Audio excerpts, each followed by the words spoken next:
Baik benar. Main menang kah? Dan juga lamnong tak kah? Selanjutnya kamu lagi kesediaan daripada Tuan Hafid Bapak Juanda.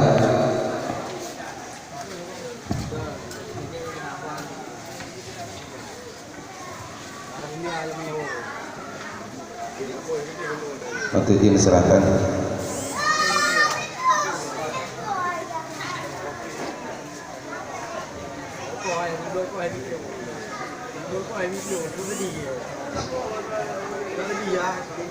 Selanjutnya kamu lagi kesediaan daripada Ketua Pemuda Kampung Baru Yaman, mungkin yang mewakili, mungkin lagian sekretaris atau anggota seksi-seksi.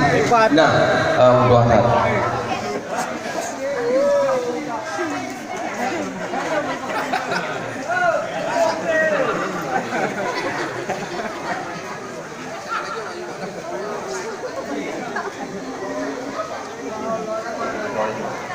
Ini tolong salam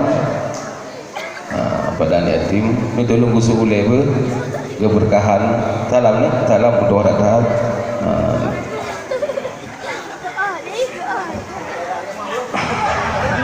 Selanjutnya kamu lagi kesalahan kepada Tunku Anwar Jalil DPR APA untuk diserahkan kepada anak yatim. Mungkin dari pun juga maaf Tunku, dari pun maaf untuk keberkahan.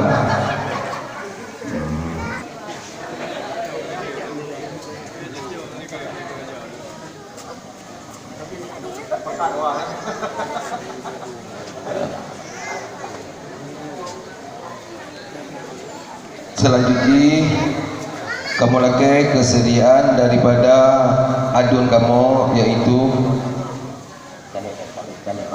Pak Mahdi dari caleg PK PNA, kepada adun kamu Bang Mahdi untuk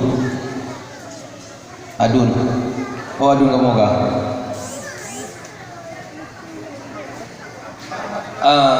Mungkin diwakili oleh ayah ni. Gusuk oleh ni gusuk oleh untuk Hasan.